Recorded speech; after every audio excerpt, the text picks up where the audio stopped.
With the increasing cost of film in 35mm formats, developing and scanning can only add on to the cost, which begs the question, can you shoot film without breaking the bank? Come with me.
To shoot film, you need a film camera. There are different types of cameras and brands.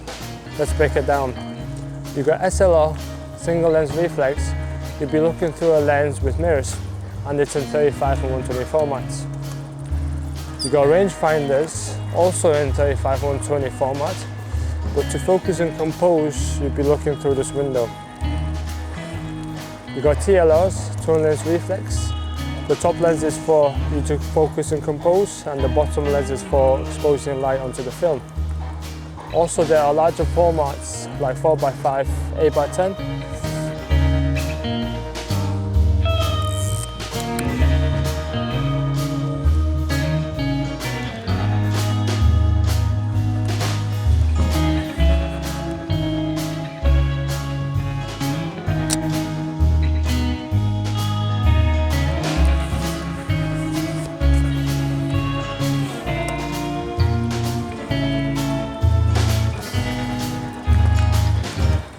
Brands, the popular ones are Canon, Nikon, Pentax, Olympus, Contax and many more.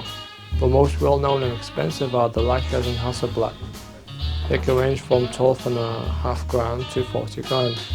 Whether you have £120 camera or £12,000 camera, you'll be taking the photo on the same film. More on that later.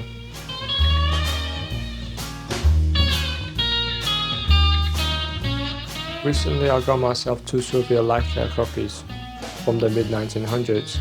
I got the Zorki Sync and Zorki for a crank.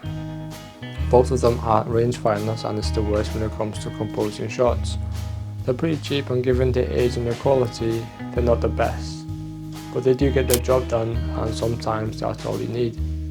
End of the day, the essential parts are the quality of the lens and the type of film in the camera.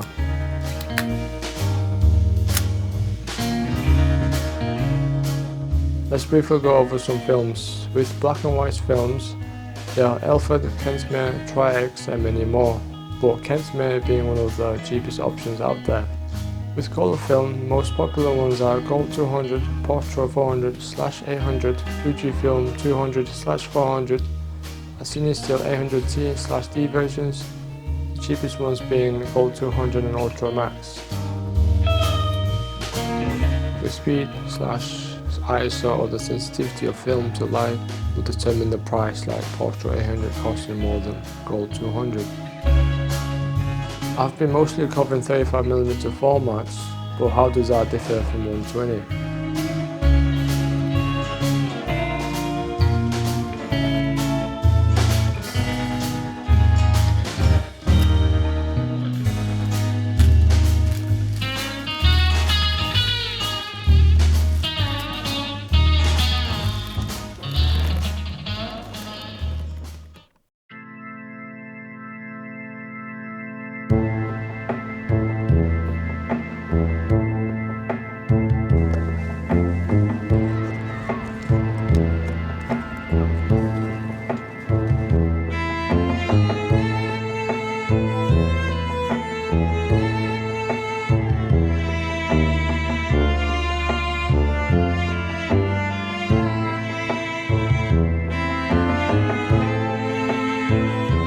got 35mm film adapted using 3D printed spools in my Pentax 6x7, which only takes 120 or 220 film. This allows me to shoot panorama photos, and with this I can save money on cameras and film. I also got Yashica my 6x6 medium format camera as an affordable backup. The Pentax 6x7 is one hefty camera. It is a medium format SLR with a flipper mirror inside, which explains the size and the weight. It takes 120 or 220 film and 220 is film common. With 120 film the 6x7 format you only get 10 exposures, but with the Yashica my 6x6 you get 12 exposures with the same film.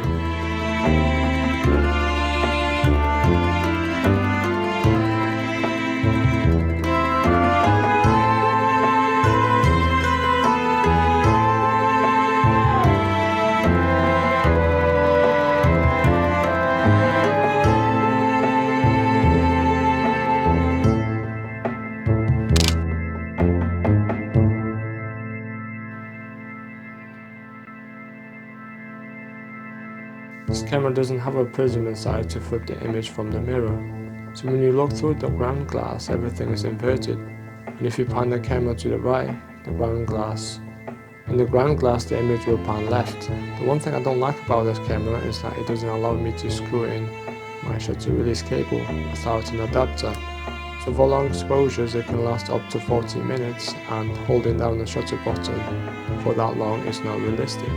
Thus a shutter release cable is very useful.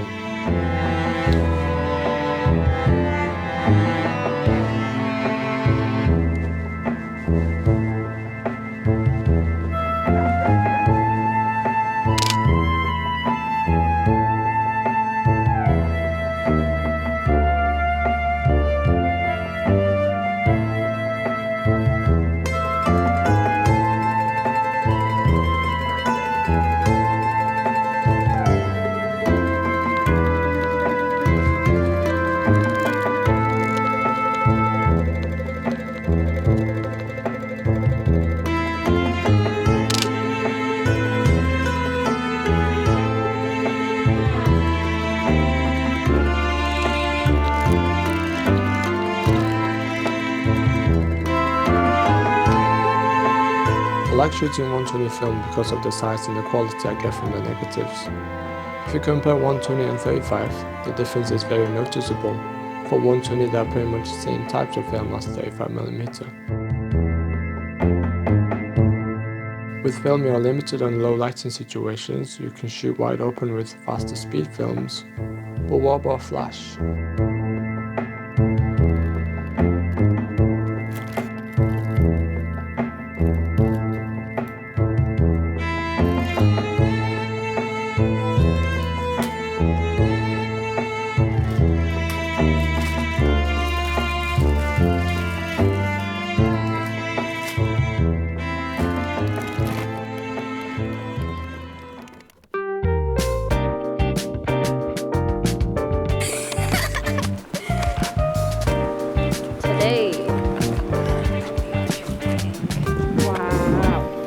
Wow. Yes. Show us the outfit today, Jama. Show us the outfit. Yes. Okay. Okay, what we have here is beautiful.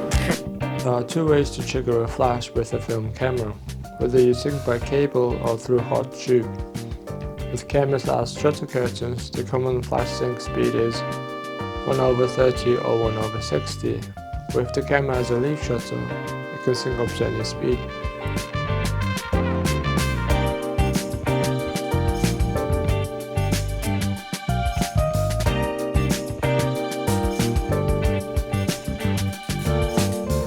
For my Olympus, I picked up this Minolta flash that has only one button and a switch to turn on and off.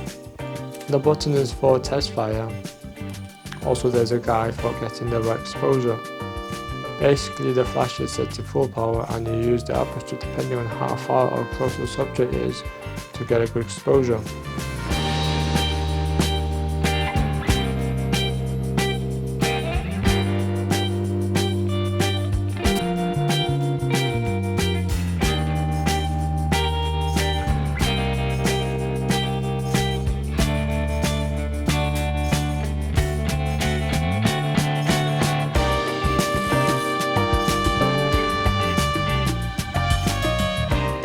bit of a newer flash that can adjust power levels. There are two ways of finding the right exposure. One is using a light meter, but they can be pretty expensive. The other way I like to get the exposure is using a digital camera.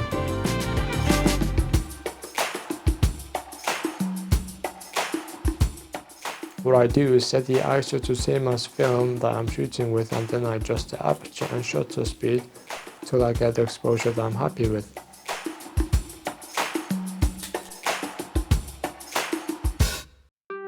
Then I transfer the setting onto my film camera.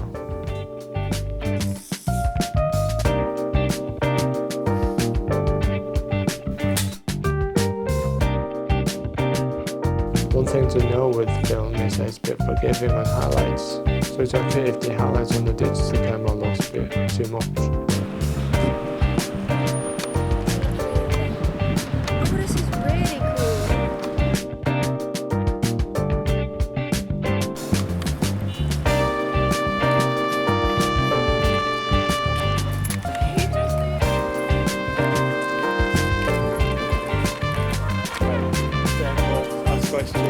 Yeah, okay, what's your name? Just tell the people what you're working on again. But like, short film is not expensive. It ain't. I mean, it's nice. You just need it's the so skills. expensive. You just need the skills. Need the skills. Skills.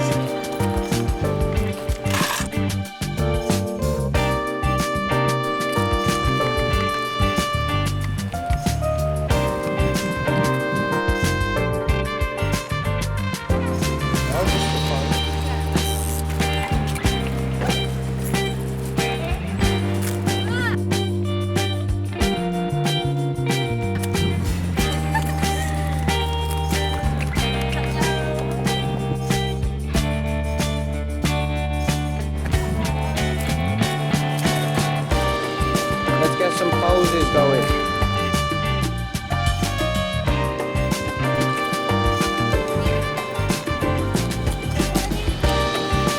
What it called?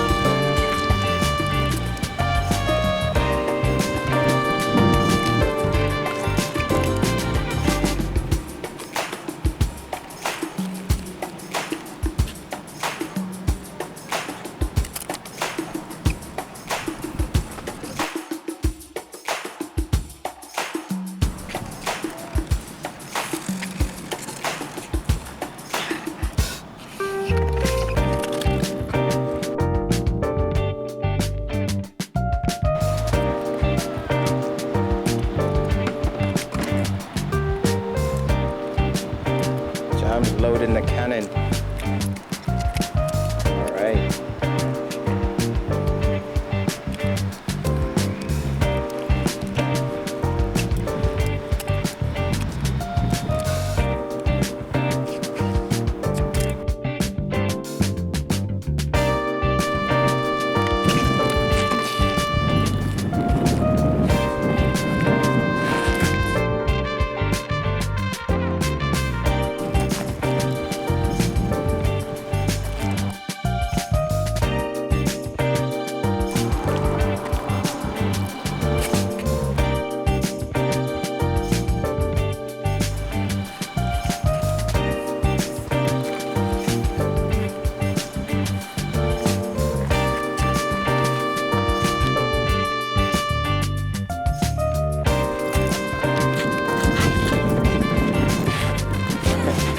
Plus, Jama.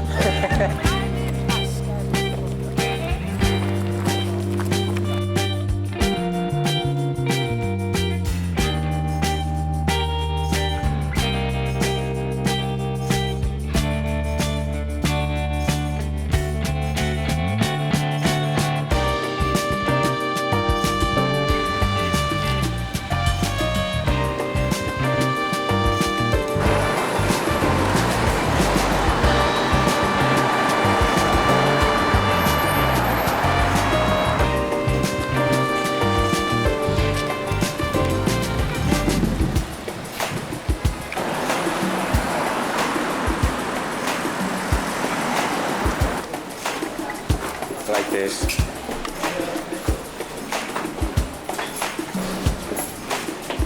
You look like you just did some serious work.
Why not?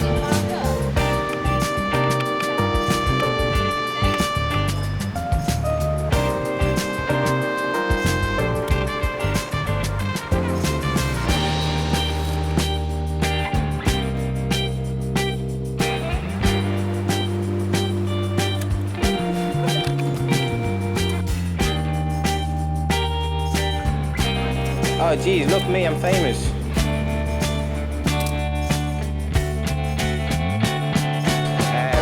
Yeah, sure. Yeah, sure.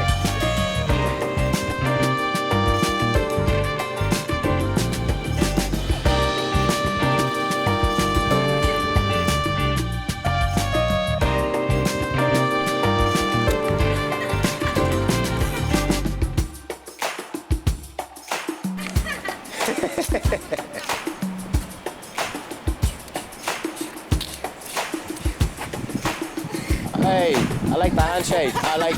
But how does that look on film?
I get all my film developed or scanned with my local come-through lab.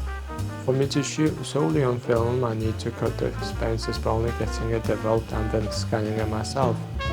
For scanning the negatives, I like to leave it in between pages of a book, and this way when it comes to scanning, the negatives will be relatively flat.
The Epson V600 scanner comes with its own scanning masks, and they're not the best, so I got myself a scanning mask from Lomography, both 35 and 120 formats. The reason I got them is that they are better at keeping the negative in place and flat.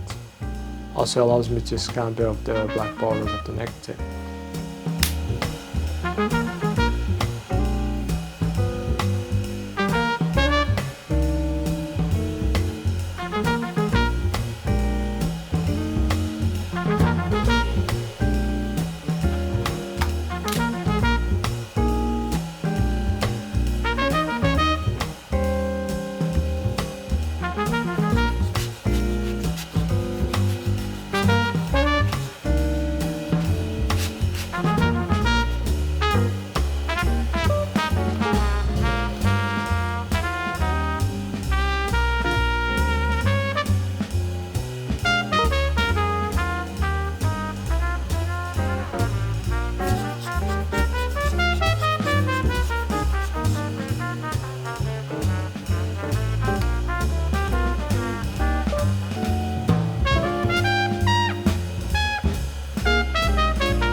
For scanning and conversions, I use Silverfast, which I got for free when I bought the scanner. And I've done tests with the software that comes with the scanner and Negative Lab Pro. I found that the Silverfast gets the job done without any additional costs. After exporting the conversions to TIFF file, I then open it up in Lightroom to edit the photos. With all the steps of taking a photo on film and getting it developed, scanned, converted, only to edit the photos in Lightroom,